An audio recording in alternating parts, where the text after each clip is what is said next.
എടായി പ്രാതയായി എന്തൊരു മാമാ ചുമ്മാ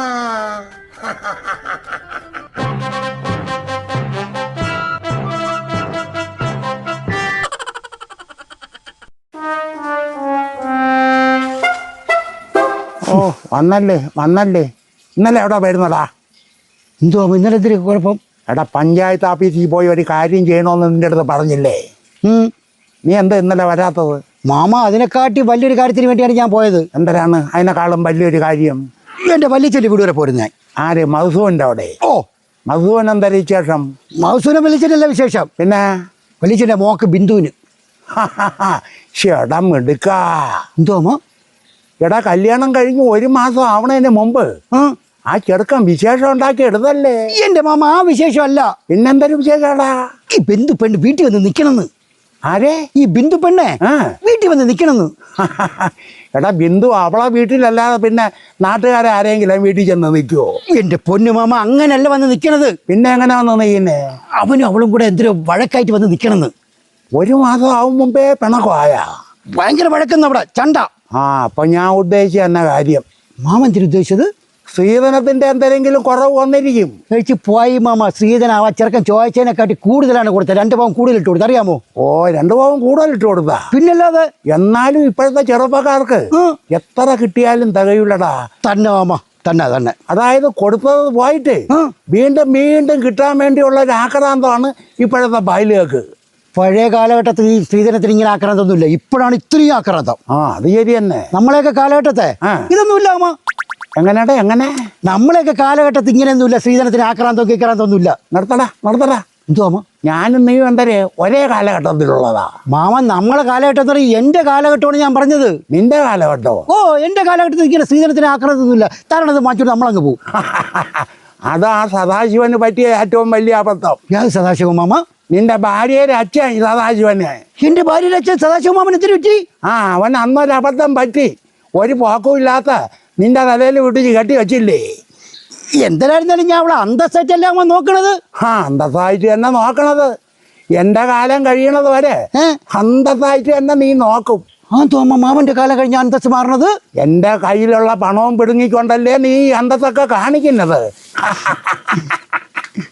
പോയി മാമ, ചുമ്മാ എന്നെ എപ്പോഴും എന്തെങ്കിലുമൊക്കെ പറയാതെ മാമ. എടാ ചെറുക്കന് അന്നൊരു കാറ് കൊടുക്കുമെന്ന് പറഞ്ഞല്ലോ, അത് കൊടുത്താ? കാറ് കല്യാണ മണ്ഡലത്തിൽ ഇട്ടിരുന്നില്ല. അവിടെ വെച്ചല്ലേ അവർക്ക് താക്കോൽ കൊടുത്തത്.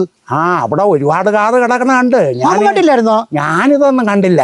അവിടെ വെച്ച് കൊടുത്തു മാമ. പിന്നെ എന്തിനാണടാ ഇതിന്റെ യഥാർത്ഥ പ്രശ്നം? മാമ പുതുമോടിയല്ലേ അമ്മ?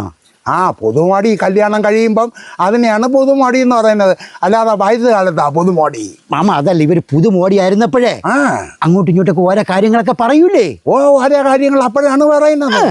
ഇവള് ബിന്ദു പെണ്ണ് ചെറുക്കണ്ടി ചോദിച്ച്, ചേട്ടാ കല്യാണത്തിന് മുമ്പ് വേറെ ആരെങ്കിലും പ്രേമിച്ചിട്ടുണ്ടോ ചോദിച്ചു. ഈ പെണ്ണുങ്ങൾക്ക് ആദ്യം ചോദിക്കേണ്ട ഒറ്റ കാര്യമേ ഉള്ളൂ, എന്തിനോമോ ആരെങ്കിലും പ്രേമിച്ചിട്ടുണ്ടാന്ന്. അങ്ങനെയാണ് ആദ്യം ചോദിക്കണത്.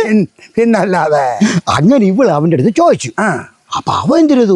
1 9,000 എണ്ണത്തിന് ഞാൻ പ്രേമിച്ചിട്ടുണ്ട്. ഇഷ്ടംപോലെ പെണ്ണുങ്ങള്. ഈ അടുത്ത കാലത്ത് ഒരു പെണ്ണുമായിട്ട് പ്രേമമെന്ന് പറഞ്ഞേ. ഇല്ലെങ്കിലും ചുമ്മാ തള്ളി പറയോമാര്. അങ്ങനെ പറയൂല്ലേ? അത് മാത്രമല്ലടാ, ഈ ബിന്ദുവിന്റെ ചെറുക്കൻ ഉണ്ടല്ലേ സുരേഷ്, അവൻ നല്ല ഗ്ലാമറല്ലേ? നല്ല സുന്ദരൻ മാമ, നല്ല വെളുവിളായിരിക്കും അവൻ. അപ്പൊ അവൻ പറഞ്ഞതിൽ എന്തെങ്കിലും കാര്യം കാണുമല്ലേ? പിന്നെ അങ്ങനെ ഇവൻ തിരിച്ചു ചോദിച്ചു, എടി ബിന്ദു നിനക്ക് ആരടുത്തെങ്കിലും പ്രേമം ഉണ്ടായിരുന്നു വെച്ച്. അപ്പൊ അവളെ പറഞ്ഞു, ചേട്ടാ ഞാൻ വീട്ടിൽ നിന്ന് സ്കൂളിലോട്ട് പോകാൻ ഇറങ്ങിക്കഴിഞ്ഞാൽ ഇങ്ങനെ കുനിഞ്ഞു പോവും. നേരെ സ്കൂളിന്റെ വരാതെ ചെന്നിട്ട് നേരെ ക്ലാസ്സിൽ കയറും. അപ്പോഴും കുനിഞ്ഞാണ് എന്നിട്ട് ക്ലാസ്സിൽ കയറിയിട്ട് കുനിഞ്ഞങ്ങിരിക്കും. അതാണ് അവള് 10ാം ക്ലാസ് തോറ്റു പോയത്. അങ്ങനെ പറഞ്ഞത്? ക്ലാസ്സിൽ ചെന്ന് കുനിഞ്ഞിരുന്ന സാറ് ബോർഡിൽ എഴുതുന്ന വല്ലതും കാണണ്ടേടാ. ഓ അത് ശരിയാണല്ലോ അമ്മ. എന്നാലല്ലേ അത് മനസ്സിലാക്കി പരീക്ഷ എഴുതാൻ നോക്കൂ. അത് ശരിയല്ലേ അമ്മ. ഇപ്പൊ എന്തിനാണ് പുതിയ സ്ഥിതി? ഒരു സ്ഥിതിയില്ല അമ്മ, ഇനി ഒന്നും ചെയ്യാനില്ല. പെണ്ണ് പിണങ്ങിയിരിക്കണ്. ഞാൻ എന്നിട്ട് പറഞ്ഞു, എണ്ണ നീ പോ. ആ ചെറുക്കൻ പാവം ചെറുക്കൻ, അവനൊരു അബദ്ധം പറ്റിയത് കല്യാണത്തിന് മുമ്പേ അല്ലേ, നീ പോ എന്ന് പറഞ്ഞു. അതൊക്കെ പോട്ടെ, ആ ചെറുക്കൻ പിടിക്കേ ഇങ്ങോട്ട് വരയേറ്റാ ചെയ്താ മാമ. അവ ഇന്നലെ വീട്ടിൽ വന്ന് ഈ പെണ്ണ് വിളിച്ച് എന്നിട്ടും വെയില്ല. എന്നിട്ട് പെണ്ണ് പോണില്ല മാമ. ഭയങ്കര അഹങ്കാരം പിടിച്ച പെണ്ണു മാമ. ഈ പെണ്ണ് അഹങ്കാരമല്ലടാ, ചില പെണ്ണുങ്ങൾക്ക് ഒരു വാശി വന്നാ വാശിയായിട്ട് തന്നെ ഇരിക്കും. തന്നെയല്ലേ മാമ? പിന്നെ ഇനിയിപ്പോ എന്ത് ചെയ്യാൻ പറ്റും മാമ? ഇതിനൊരു വഴി വല്ലതും ഉണ്ടാമോ? ഒരു വഴിയില്ല, ഇതൊക്കെ നിത്യ സംഭവം അല്ലേ. എടാ പ്രാട്ടി, എന്തിനാ മാമ? ഇതൊക്കെ എല്ലാ കുടുംബത്തിലും ഉള്ളത് എന്നടാ. ഇതൊക്കെ മാമനെങ്ങനെ അറിയാം? അനുഭവം ഗുരു. എന്നുവെച്ചാ എടാ, ഞാനും നിന്റെ മാമിയായിട്ട് കല്യാണം കഴിഞ്ഞ സമയത്ത് നിന്റെ മാമി ആദ്യമായിട്ട് എൻ്റെ അടുത്ത് ചോദിച്ചത് ഇത് തന്നെ. എന്തെന്ന് ചോദിച്ചു? ആരെങ്കിലും നിങ്ങൾ പ്രേമിച്ചിട്ടുണ്ടാന്ന്. മാമൻ തിരി പറഞ്ഞ്? ഞാൻ ഉള്ള സത്യം അങ്ങ് പറഞ്ഞ്. എന്തെന്ന് പറഞ്ഞ്? നിനക്ക് അറിയാന്നുള്ള ഒരു പെണ്ണിനെയാണ് ഞാൻ പ്രേമിച്ചതെന്ന് പറഞ്ഞു. അപ്പൊ അവള് ചോദിച്ചു ആര്? ഞാൻ പറഞ്ഞു വായിക്കോളല്ല തങ്കു. ഓ, തങ്കു മാമിയും മാമനായിട്ട് പ്രേമമായിരുന്നാ? ഇതുവരെ പ്രേമമൊക്കെ ഉണ്ടായിരുന്നു.